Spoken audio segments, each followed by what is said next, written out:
Hey, it's Sharon, and I'm back to share another policing experience with you guys. If you're new to the channel, I am a retired police officer. I worked for 20 years for a southeastern city in the US, and I was also in the military.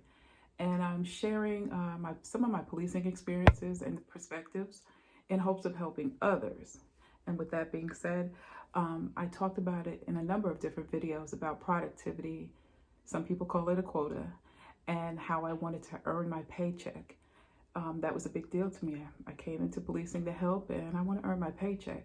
And my sergeants would always put that forth to me in terms of producing and making arrests and going out there and getting the bad guys. So with this next video, I'm going to illustrate what it looked like from my perspective.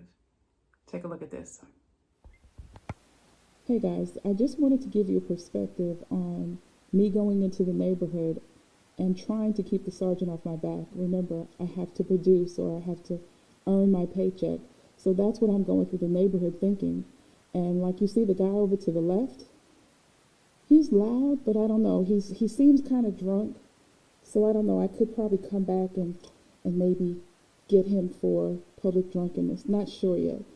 But as I take a look around, that fence over there to the right, there are always young folks hanging out over there, smoking weed sometimes, or sometimes I smell marijuana, but I'm not sure. I might have to check it out.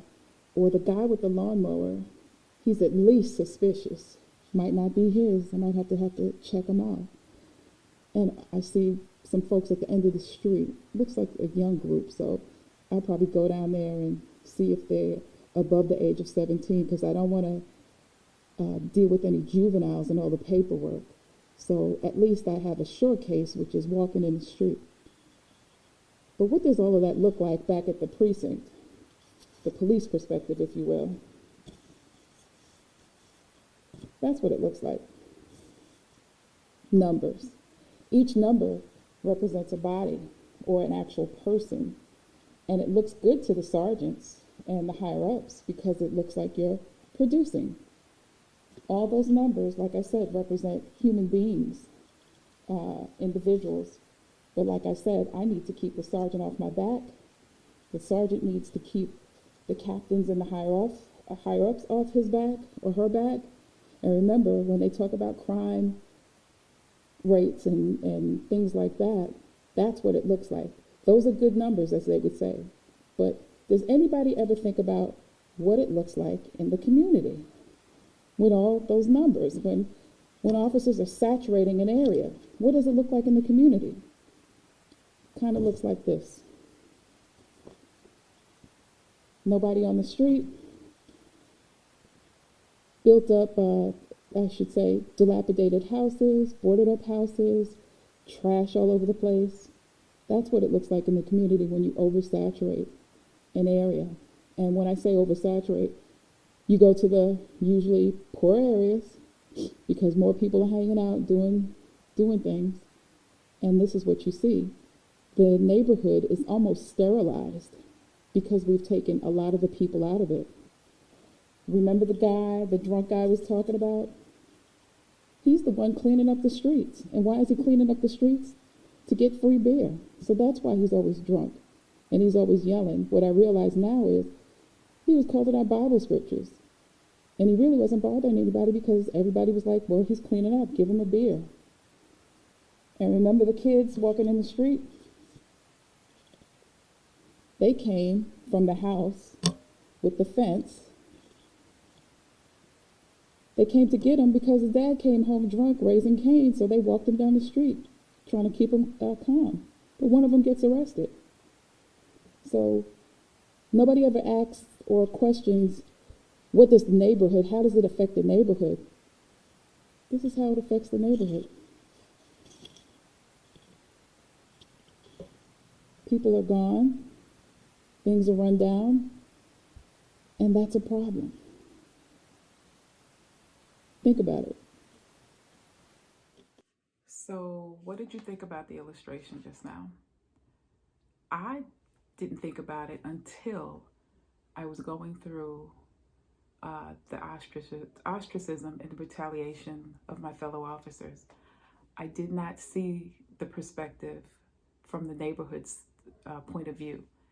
And the only reason why I could tell you the truth, I was going through it with my fellow officers, and I would get out and talk to the folks.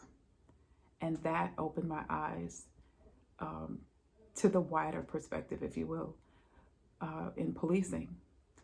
And going through what I was going through with my coworkers, not all of them, but a good majority of them, who wouldn't speak to me, wouldn't talk to me. So that it made me do like an introspection of myself. Is that a word? Probably, maybe. But I inspected myself and how I was viewing things. And I tried to share my perspective with you in terms of, going into the neighborhood and wanting to keep my days off because the sergeant's coming down on me. And my days off, Friday and Saturday, those are the days I work my second job.